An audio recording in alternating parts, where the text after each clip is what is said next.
Okay, recording is started. All right, so we'll talk about the atomic age, mid-century. Um, I want to, before I forget, I want to mention this. I'm currently watching a show on Netflix called Babylon Berlin, and it might, it's a bit violent. It's about Berlin in the late 1920s, right before and during and after the crash of the stock market. But it's kind of like a detective story, and it so you can see the like the growing influence of the National Socialists or the Nazis. But the interiors are interesting. It's German art. A lot of it is German Art Deco. Um, you know, and there are some like older buildings used in it, but the interiors like there's one like a sort of like middle upper class house. It's like a police one of like a police chief whose house has like kind of like modernist like Bauhaus wallpaper, but also William Morris wallpaper, which I would assume was something popular because the William Morris wallpaper appears um, in a few different places. So if you're interested, they do a nice job of recreating like this like the interiors of the Weimar Republic, which is what that time in the 1920s between the end of World War I and the takeover by the Nazis in 1933. But Berlin was sort of like known as a place where you could do anything, um, and they show a lot of that. So it's for adults. Okay, now I want to read this. It's the very beginning of chapter 10 in Furniture, A Concise History. Mr. Smith makes an important point here, and one of many he makes. The rapid technological development that affected furniture during the 1930s became even more rapid from the 1950s onwards. In terms of the materials and techniques used to produce it, furniture has moved further and faster in the 20th since the 1930s than in the 3 centuries between 1500 and 1800. Technical advance has been accompanied, as in the early Victorian period, by marked stylistic uncertainty. Ta-da. So the modern materials bring new possibilities, but also experimentation. So we will see some of that.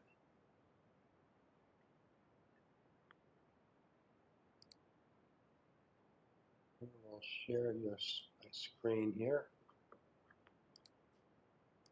Joey. All right, let's get this.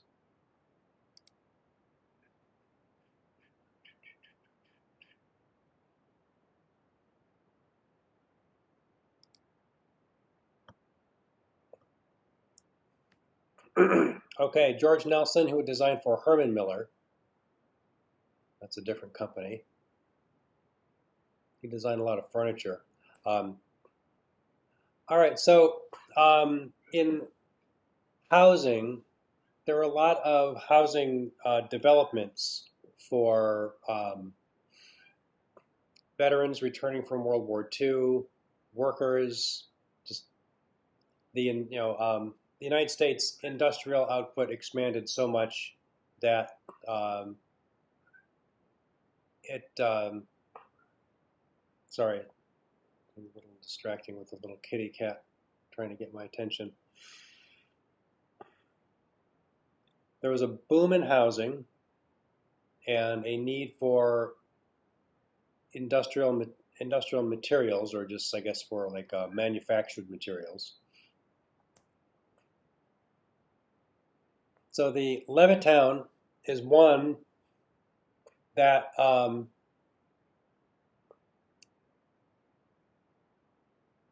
used prefabricated, um,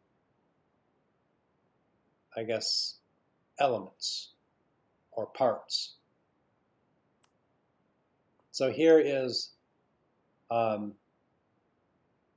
and it was kind of like a, considered, it was sort of promoted as a modern idea that, they could deliver everything to the site and put it down on the foundation and build it quickly.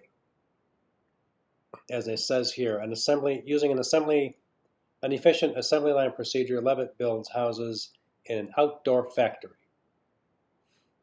So prefabrication makes this happen.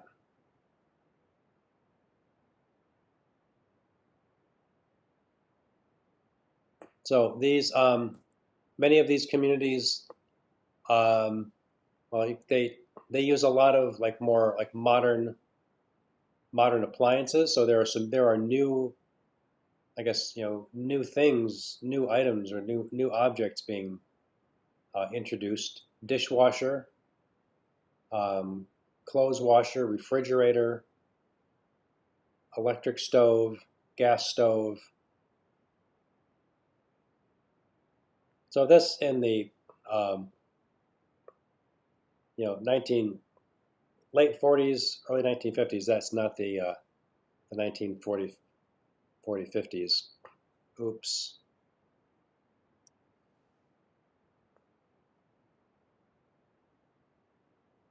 Pattern and color and new materials, linoleum. So synthetic materials like linoleum these are new.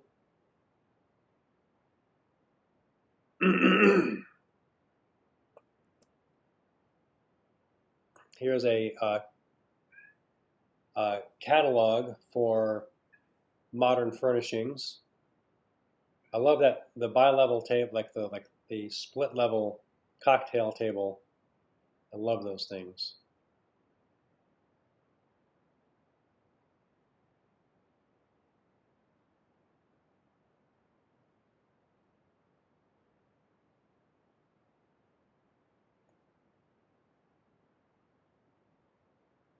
Contemporary furniture style for the utmost comfort and so appropriate in the modern home.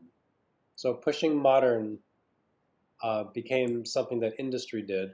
Here, the yellow chairs with the fringe are, maybe a bit much, but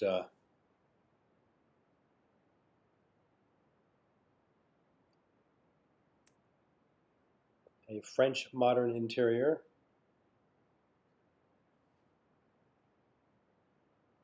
So I would say, I think this to me does look like stylistic uncertainty. Um, I'm not sure what's going. I mean, like the interesting choice with the upholstery. The primary, like this, primary colors. That's a modernist, choice.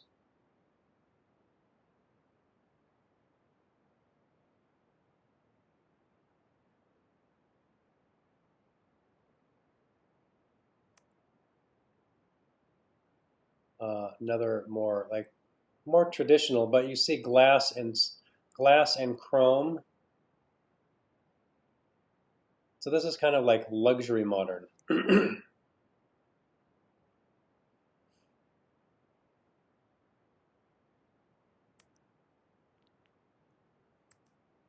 What's on the walls in that last one?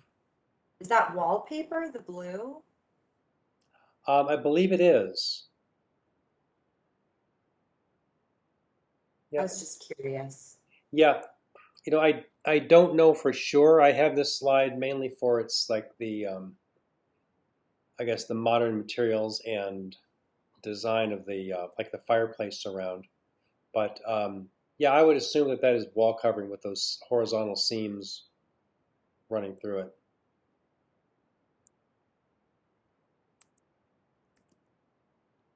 Television, another new object.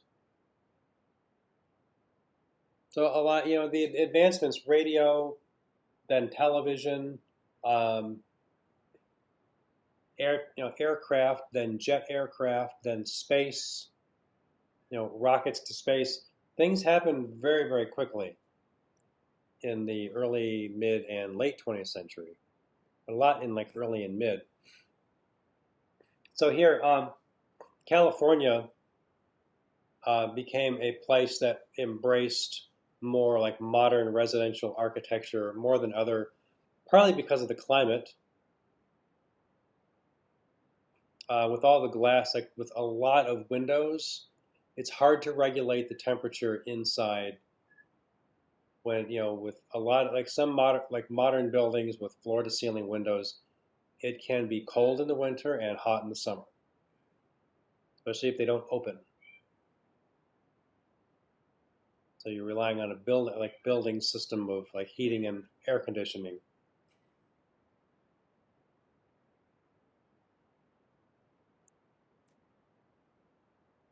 So some of these, I really like some of this like 1950s modernist architecture in California.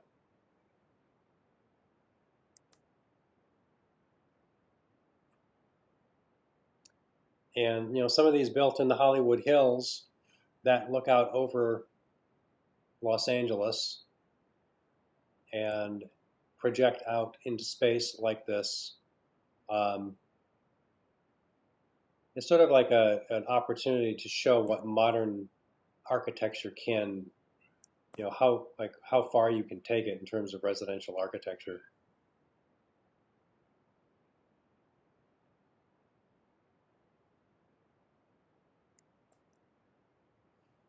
All right, Ray and Charles Eames, a married couple.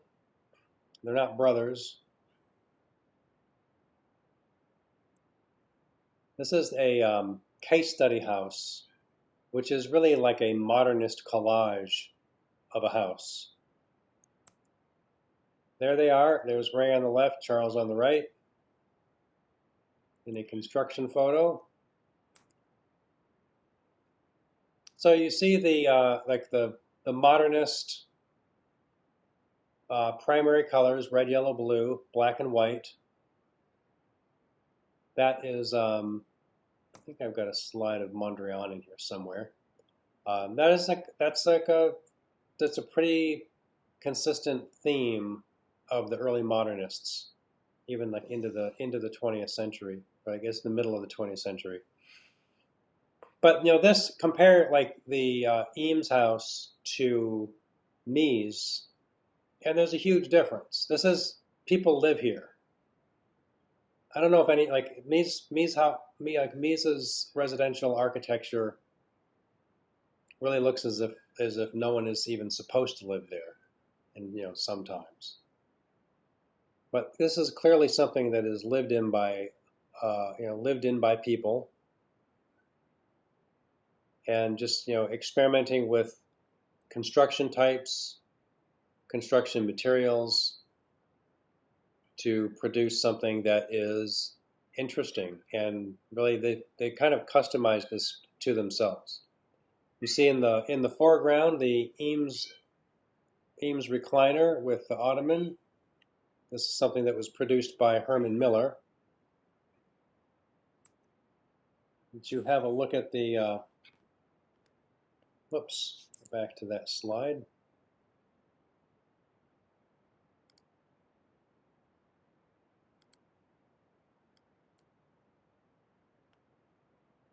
Okay, so here is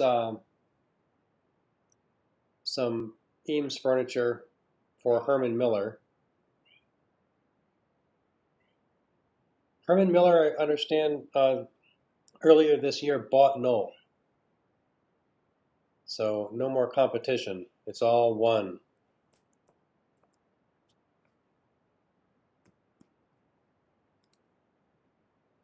All right, this is in Sydney, Australia.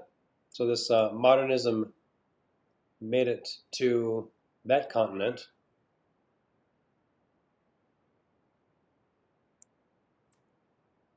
There you are. This is the Dutch painter Piet Mondrian. Um, this was like his.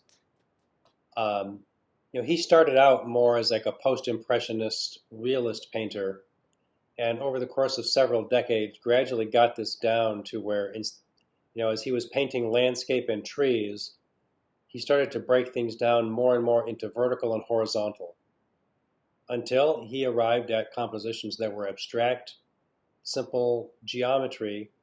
They were all just vertical, horizontal.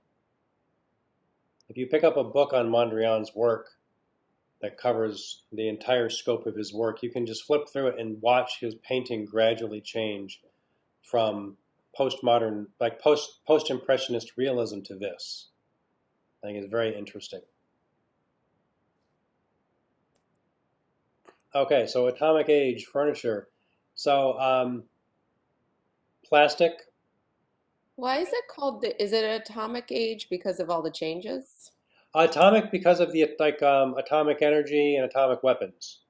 Okay, but it's considered mid-century modern. Yes, it's mid-century modern. So you sometimes hear it referred to as the atomic age, which is sort of like general, like overall society.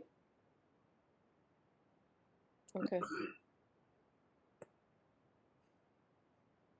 And certain things like this, like the space race with Sputnik being the first successful satellite launched by the Soviet Union, um, and then the American, decided they were trying to do the same thing. The Soviets beat them, and so the U.S. had to get its own satellites up there, and then, by the end of the '60s, we're on the moon. So rocket technology, um, nuclear energy. Um, they're experimenting with different types of propulsion for automobiles, like hydrogen. Even there were people that developed nuclear powered passenger cars. A little tiny nuclear reactor was your source of energy. Um, those were too expensive. Okay, thank To you. have them. All right. Here, what was? Yeah, I gotta go back to this.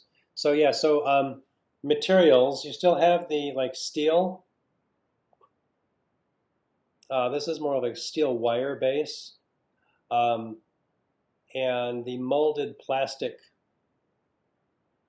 seat with arms, um, like plastic, fiberglass, um, styrofoam, like foam.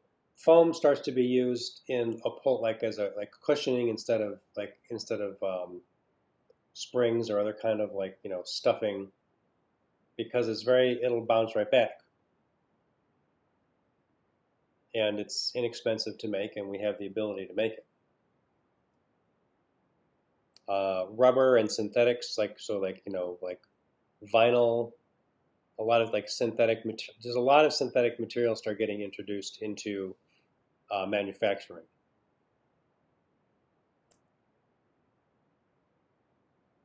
Molded plastic arms chairs like George Nelson on the left, and Eero Saarinen on the right. The tulip chair on the right, one of the famous Saarinen, like with that pedestal.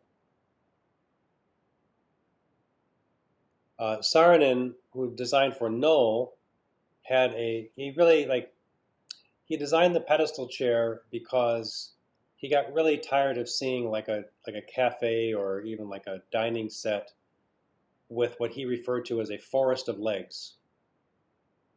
Just untidy, cluttered, and so he wanted to clean it up and make this sort of pedestal base. Um, and it's a unique design. It's an interesting design. I think aesthetically, it's very pleasing. I understand they are not the most stable chairs ever designed. You have to be careful, just like you don't just like flop down in one of these things. Otherwise, it goes over. So maybe another case where modern design has to be used very intentionally. And in some respects, I could say, great, we should be a little bit more intentional about the way we do things. But sometimes, if you forget and you get hurt because of the design, that's a problem. All right, so here's some more Eames.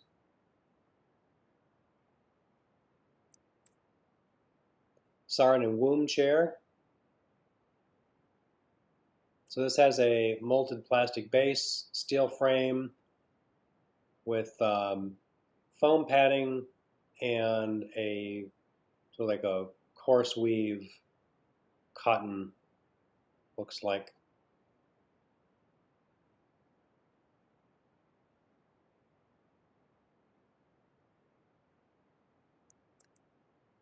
George Nelson coconut chairs for Herman Miller. I love the coconut chair.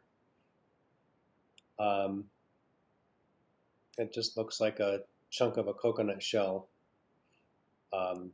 So George Nelson was an engineer in the U.S. Army during World War II, and I believe he was stationed in the Pacific, where he would have seen lots of coconuts.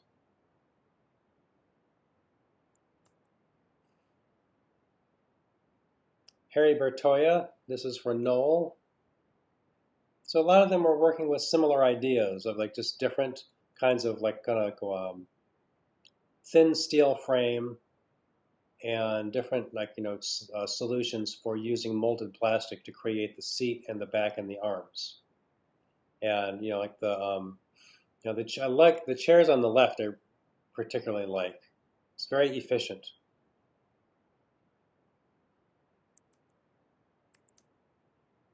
Isamu Noguchi, that should be N-O-G, Noguchi, pallet table. Noguchi was a sculptor and a designer. He designed fair amount of furniture. To me, he's known kind of equally as a sculptor and as an industrial designer.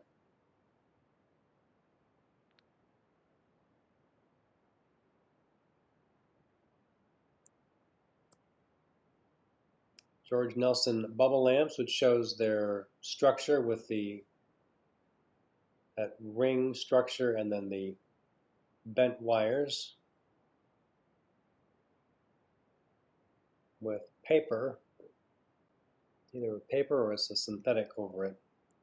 But that one, the lighter one looks a lot like it's a Japanese paper.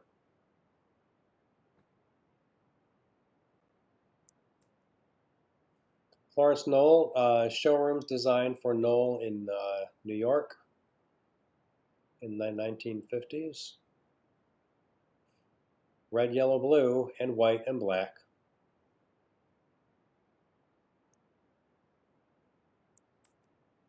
So, excuse me.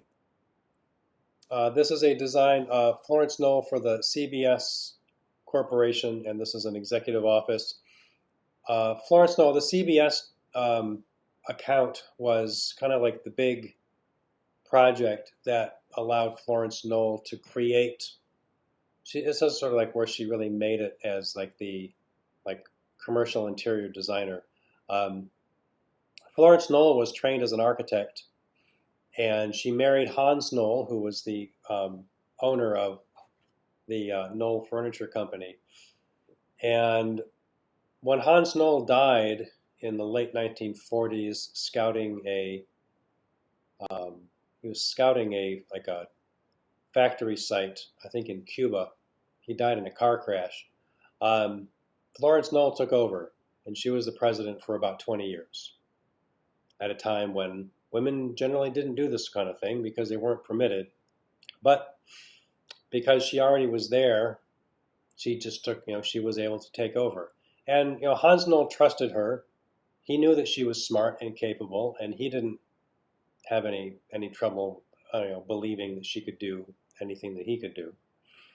And Florence Knoll, before this project, she had some other projects doing interiors and so like working out how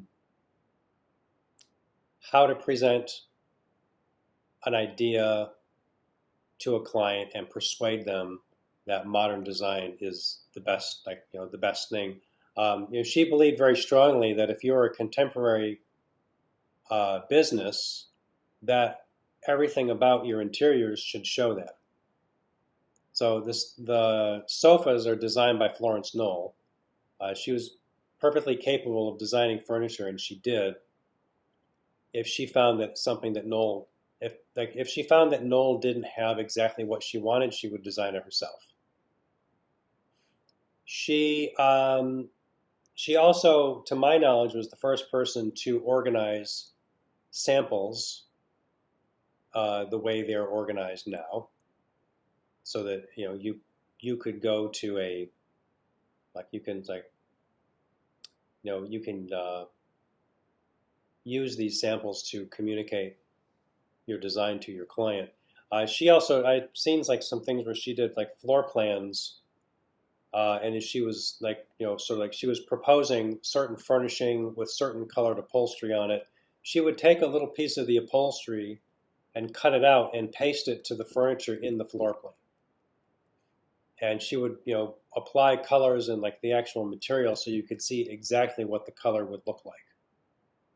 So she was it was like, meeting with clients and communicating with clients exactly what was planned, and then executing it in a way, executing it, and then it looks pretty much like what she told them it was going to look like. Then she was very successful at that. She created the Knoll Planning Unit, which was an interior design unit within Knoll, and it was the model for what other architecture firms did, like SOM. I had a colleague at Harrington who she was nearing retirement back 20 years ago, and she was great to talk to because she worked she got hired in the 60s at SOM as an interior designer. And so she got to work on some of their projects in the 60s and 70s. And it was really fascinating to, hear her talk about what they did. And it's kind of what you do now. So, but it was new, and it was, in the 60s, it was still pretty new. Okay. Here, SOM, Chase Manhattan Bank in 1959. So there are some Barcelona chairs. And this is, modern design, thanks to, it's like this owes a fair amount to Mies, and I think also to Florence Knoll. George Nelson Action Office for Herman Miller in 1964.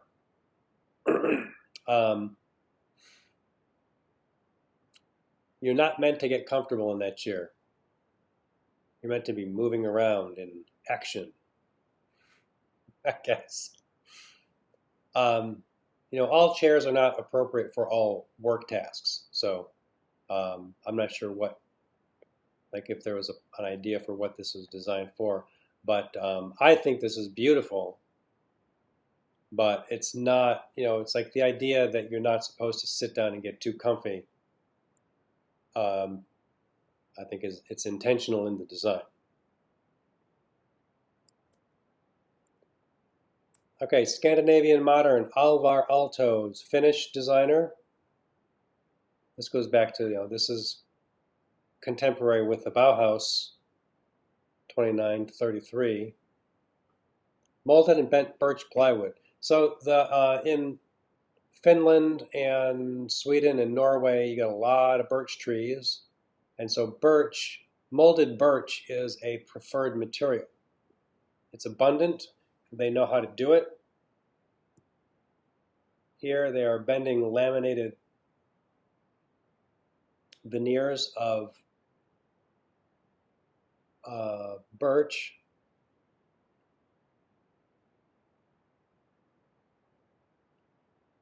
So if you steam wood, if you moisten it and warm it up, you can bend wood. They need, bending it. They need to cut it into thin slices so they can bend it more easily. But then they glue those veneers together to produce plywood, and also just like you see how these guys are creating these bent forms. Here's some experiments in bending wood.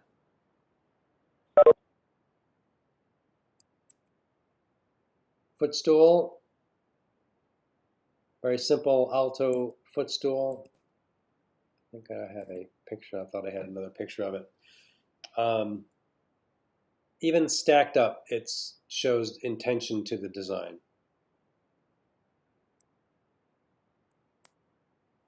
Arne Jacobsen is a Danish designer. You'll still see Jacobsen's furniture around. The egg chair, the swan chair, and the tongue or the drop chair. I've seen them. I've seen the like Jacobsen's furniture in like futuristic sci-fi stuff. It's it still looks. I think it was ahead of its time, and it's easy for it to fit into that sort of idea of the future. Ant chair with the bent wood back and seat. Hans Wegner, the chair. Sometimes designers are a little arrogant, but Hans Wegner is a really good designer. And I love the way like the different types of wood for the arms and the back, and that sort of like the way that joint creates that little zigzag.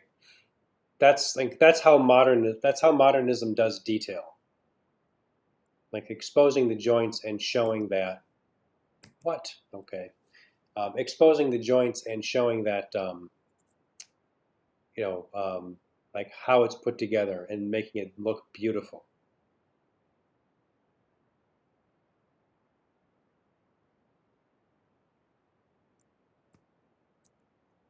Okay. I guess that's all there was there. Different slideshow. Anyway, any questions about the mid-century stuff? There's a lot to it. We could spend hours looking at mid-century modern stuff. When That would you say it atomic ended? age, sorry. Huh? Oh, I would say that atomic age presentation does not work off of the website. It doesn't download, it's not able to be opened. This is in Blackboard, Yeah, in Blackboard. but you can't I tried download to it. open it. It says file not available or something like that. I don't know why. Try again after we're done. Okay. Otherwise, this will like I'll put this recording on YouTube. But this is being able to look at the actual PowerPoint yourself is better image quality. Yeah, I don't know why you wouldn't be able to download it unless you don't have PowerPoint or anything that can convert it. No, I've never had a problem with any of the others. Oh, It's okay. just that one. I don't get it. Well, let me know if you have a hard time with it after the class is done, okay? Okay, any other thoughts on mid-century modern? So this ended in the 60s then? Yeah, it's basically yes. It's lived on. You can still buy a lot of this stuff. Mm-hmm. And but yeah, like the 60s, this sort of extended into the early 60s, but a lot happened in the 1960s to change what people wanted. I think the book said that this was like a primarily American, or the Genesis was in America, right? Well, so Knoll and Herman Miller are both based in the U.S. Mm-hmm. and they dominated. I mean, especially in the U.S., they dominated it. But the Scandinavians, like the Danish and Finnish designers, they also I don't know, they didn't initially have the same international appeal or success. But we like, what else can you can you think of something that we have all over the world now that started as Scandinavian modernism?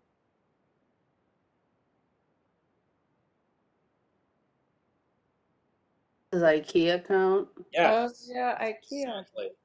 Yeah. IKEA is like mass-produced. It's based in Scandinavian modernism, and it is mass-produced, modular, do-it-yourself, inexpensive. Um, so, but yeah, that's I think that the something interesting. A student couple of years ago um, sent me an article about some it's like modernist furniture in India. Like this like it was like a municipality in India bought a bunch of this modernist furniture that was designed by Le Corbusier's brother, who was also a furniture designer. And the art this like it was kind of like a furniture like a like a magazine story where they were getting rid of it because like it's been around for decades and like they decided we don't want this anymore, and a lot of it was in storage, and someone discovered that they're either going to sell or throw away a bunch of classic modernist furniture from the 1950s. So so it did get to other parts of the world, um, but I think it is like the dominance of the United States. I think cannot be underestimated after World War II. We have had a lot to say about what other people do, what they use, what's available, both and this is like both good and bad, um, and so it's not surprising. Like this is like really like it's a because it's tied to industry and the industrial capabilities of the United States. Um, uh, yes, definitely like a style that is predominantly from the U.S. And after World War, like the German, like Mies van der Rohe, Marcel Breuer, Walter Gropius, all came to the U.S. and a lot of other people did too. Both before, during, and after World War II, a lot of people fled. They had to get out of Europe, and the United States was very welcoming to a lot of people, especially people who were successful where they were coming from. And we were so welcoming that we. Do you know who was in charge of our rocket program for ballistic missiles and for the space program? Anyone? Was it in any movie? What's that? Was it in any movie? It was Werner von Braun. Okay. So no, I don't know. That's right. I appreciate the guess. Werner von Braun was the guy who developed rockets for Germany during World War II. So the buzz bombs and the V-2 rockets that were sent to try to destroy London, he was the man in charge of that program. But let's not think about that. Really, when it came to the end of World War II, even with some of like the engineers that were really like in charge of the like what was basically slave labor for creating a lot of armaments for Germany. When World War II ended, the United States wanted to get as many of those people to the United States to use their expertise because otherwise they were going to probably end up going to the Soviet Union. You know, when the United States Army and the Soviet Army were like coming together, the U.S. like the U.S. very intentionally found them and brought them here. So that is a bit of a moral gray area, or if a moral flaw, that looking the other way, because that was a very savage thing that they did. Reading some of the accounts of what it was like prisoners of war, Jews, anyone that the Germans didn't want were made to work in, just compelled to work until they died, to produce, to mine, to just to help them do the all the like dirty work for producing anything that they needed for the war. So all that to say, the U.S. was in a very favorable position after World War II to influence the rest of the world. Soviet Union also, but a very different culture. So they did not produce rock and roll or popular furniture styles or television shows that were questionable in their art. But hey, we got still television. Now we have Netflix, and there's some cool stuff on it. Okay.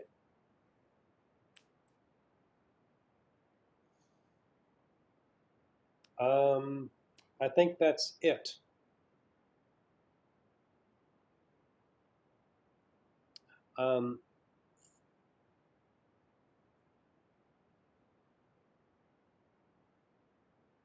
Yeah, that's it.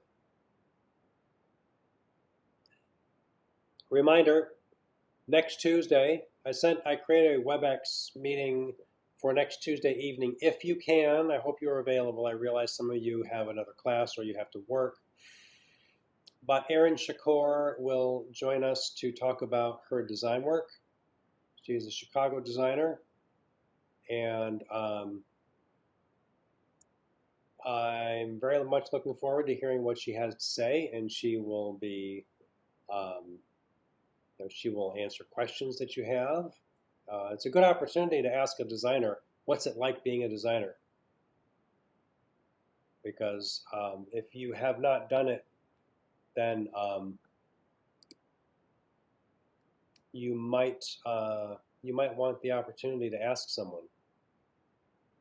Were we supposed to have received the WebEx already? Yes, I sent it to everyone in the class. Oh, at our school email? Yeah, it's the Harper email. Okay. I've got a poster made. I'm gonna put it up, and it's got the link and password.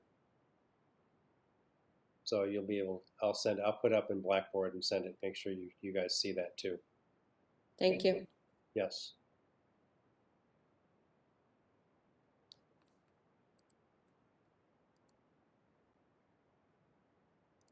Yep.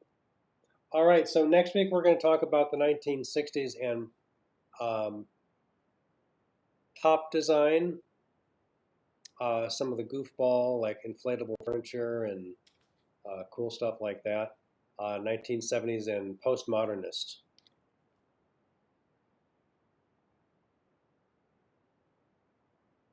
Okay. All right. Thank you. Thank you, Professor O'Connor. You are welcome. Thank Enjoy your you. evening, everyone. Thank you. Very much. Have a good night.